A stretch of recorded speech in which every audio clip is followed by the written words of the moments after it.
we're going to get into the trade deadline since the trade deadline is here, and we are, and you are. So let's talk about it. Before we jump into who's gone where already, we're going to do that first, and then we're going to do who's still available, if they're going, where they're going. Right now, Brad, I want to know from you what in the world is happening, because this is the quietest, most understated and muted or whatever trade deadline I've experienced in a while. Do you have an opinion on what the freak is happening here? I do. I believe what it is teams are waiting for the dominoes to fall after a Soto trade. What I think that's what's been going on. Teams are like, okay, so if Soto goes, then that leaves what teams in need of what? Yep. Right? I agree with you.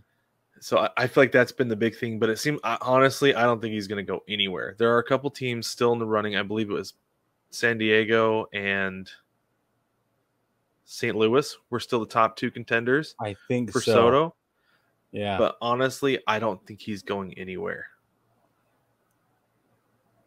Hopefully, so what's your drop dead date?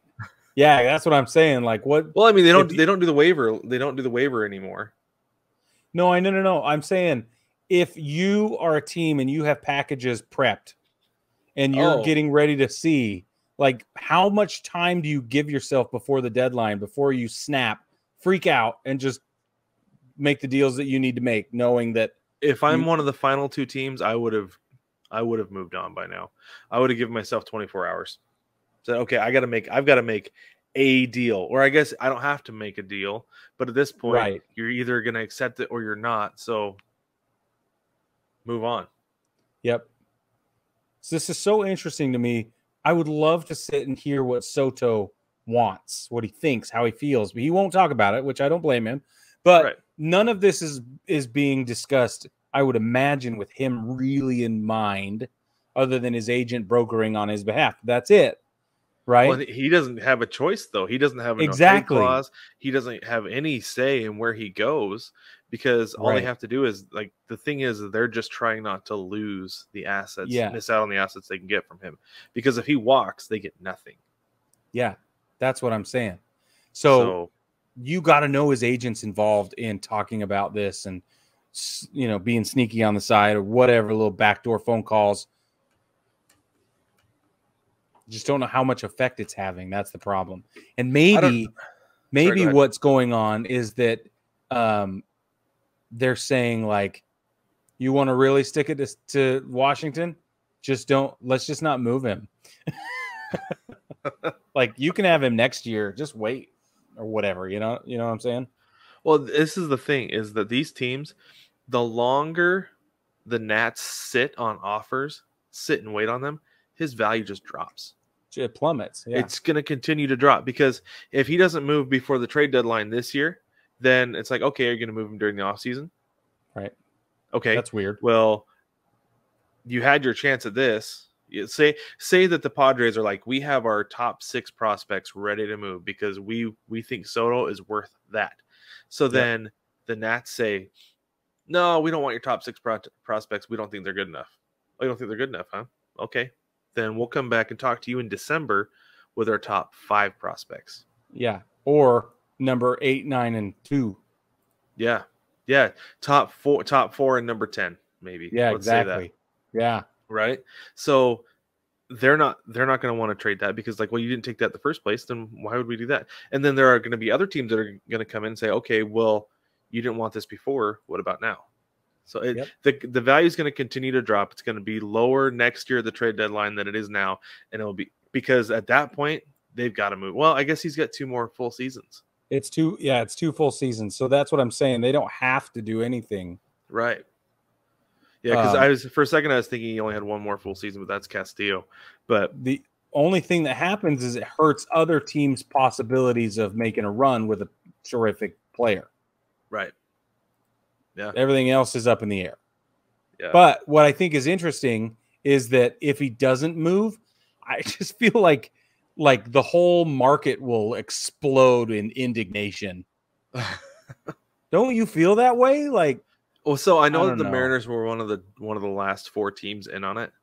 And I think it got to the point where they're like, okay, because I think Jerry DiPoto was like, I'm willing to move these 4 prospects. If you don't want them, I'll go somewhere else.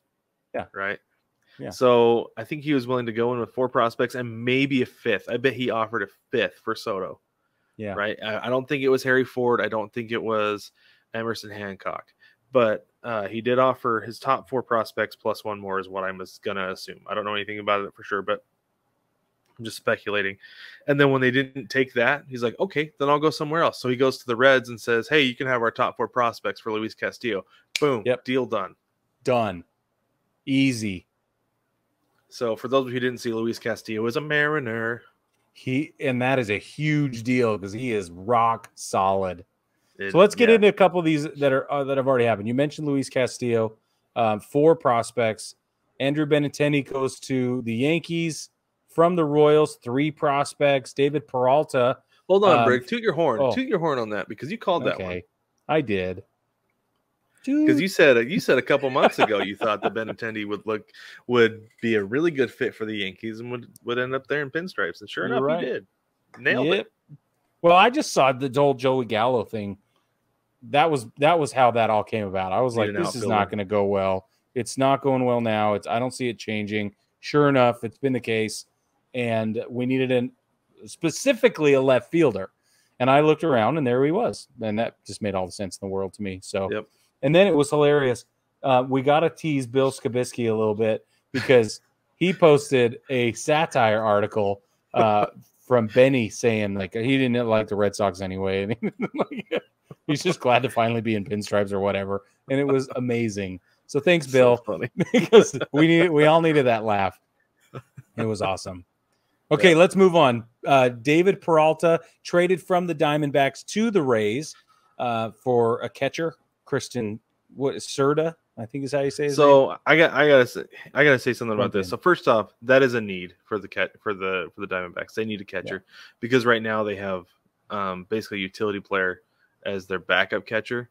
I'm drawing a total blank on his name right now. I know who he is. I can see him anyway. Yeah. But at the same time, though, like the fan base down here is not happy about that David Peralta trade. He is a fan favorite. The dude, every single time he runs out of the dugout out to left field, they do this train thing. And the whole stadium does it, not just left field.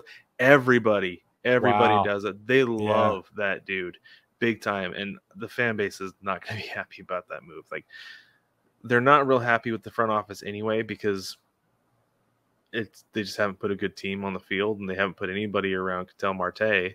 No, and he has not been tip top, not like a couple years ago, all-star. Yeah, and I wonder if some of that has to do with just like, what's the point, man? Right?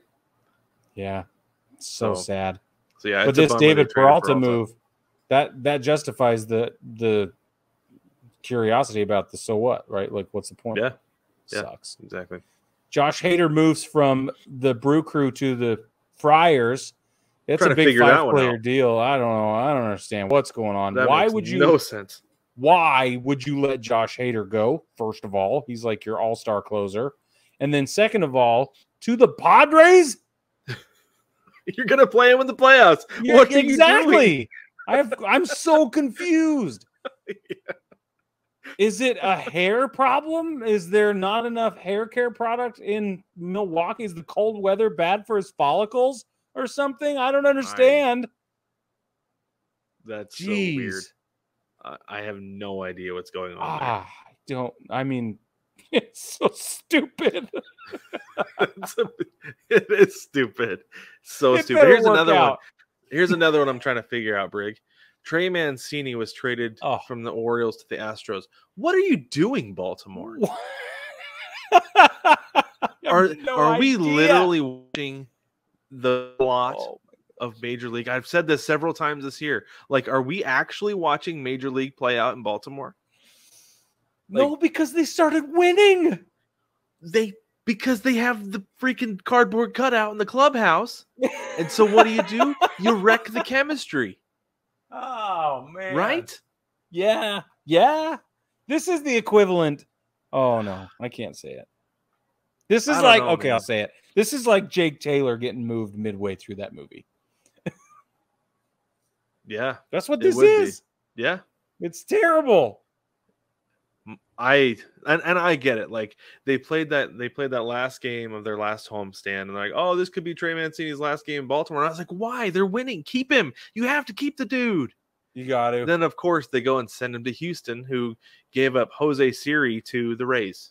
That's all they had to do. That's to it. get Trey Mancini.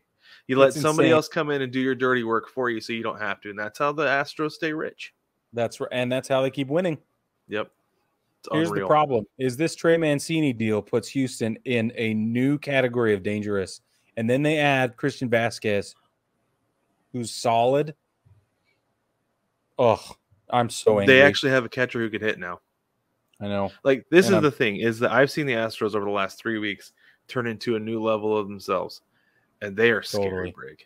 They're a scary, scary team. I'm not surprised the Mariners lost 6 out of 7 against them over the last week. Well, the Yankees have not played well against them either, bro. Yeah, nobody has. Except for the A's. Kill people. Yeah, what? I know. It's like they were like, let's get who are we going to send to Oakland? I'd rather take 3 days off. Yeah, me too. Here's what we're going to do. Get the middle schoolers out. There's got to be a JUCO around here, you know. Insane, man. So weird. But Frankie Montas is a big one. Yeah, they traded from the A's to the Yankees. Big 6-player deal. This is not a moment too soon for the Yankees. Not just because Montas is great, but because our pitching is taking a beating on the injury list. So we just need it, and it's good. I'm honestly disappointed we haven't pulled more than one guy through this trade. I mean, we have a couple of other people, but yeah, it feels a little bit low key. They have picked up like Benny, Frankie, and who's the other Trevino? Now there's 2 Trevinos. Yeah, there's 2 Trevinos on the Yankees, and it was I think he was a reliever. There's another pitcher. Yeah. Yeah, Lou Trevino. Lou, that's right, Lou. Anyway, so that's a big deal. But so those are the deals that have already been done at this point on Monday night. Is there anybody you're surprised has not been moved yet? Yeah, Joey Gallo. So I did see they were trying to send him to a small market. I wonder if that's a request on his part. He's like, I'm done with the big market stuff. I would be not at all surprised. Wilson Contreras hasn't moved. I don't understand. That's the one who surprised me because there's no way he's going to come back. Nope. Right? Nope. Like we were talking to Denise about it just today. We were texting, and she's like, "Well, they're asking a whole lot for him." It's like, of course they are. He's one of the best catchers in the game. They ought to be asking a lot for him. But at the same time, you got to have realistic expectations. You got to move the dude so you don't lose everything because of it. Yep, I agree. The other one is Jock Peterson.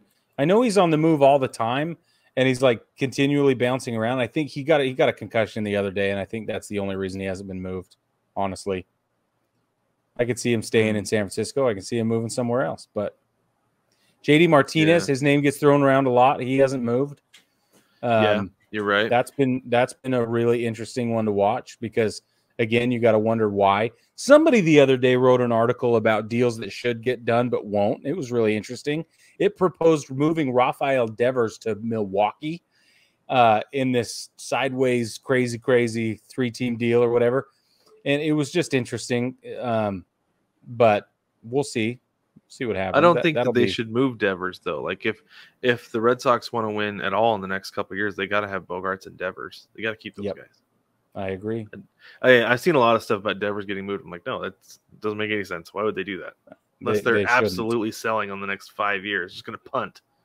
Right? Just punt. Yeah, just like, whatever. Yeah. No, it's ridiculous. David Bednar out of Pittsburgh is another one that I would like to see move. He's a relief pitcher, closer, whatever, but I don't know. Well, maybe it's this is the thing is he has club control through 2026 with him, and that's a big deal, especially with a closer or a reliever like him. Totally, like, a team could bring him in and have him for the next few years at cheap and be. That's what I'm saying. Like, right. So I wouldn't be surprised if one of these contender teams picks him up. Yeah. It cracks me up seeing Nelson couple Cruz on hours. these lists, though. The teams are like, yeah, we need Nelson Cruz. Like, you don't want Nelson Cruz. The dude's 42. Yeah, his bat is slowing down. Yeah. What bat? Yeah. Ramon Lariano is one that surprises me with Oakland, the way that they've been selling everybody off. I mean, since like last December, right? I'm surprised that Lariano is still there because he is a really good player. Yes, he got popped for PEDs last year, and he's taken a step back since then for obvious reasons. But he's still a good player. Like if you have him as your fourth outfielder, you're good. Yeah. Right. I asked my buddy Mike Farnes about the Red Sox, who they're going to get rid of and what they're going to do, and he fully expects Nate Eovaldi to be moved. And I would just die if Nate Eovaldi showed up in the Bronx. Like I would love everything about that. This is his last year on his 4-year deal. It's a $68 million deal. Just do it. Just do it. Then we get Benny and Eovaldi. It just brings me so much joy. Anyway, the Bronx Red Sox. Shut up right now. You take that back. You wipe that dirty, rotten word right out of your mouth. I cannot believe you just said that. There's a whole long list, Brig. We've talked about this. It's a thing.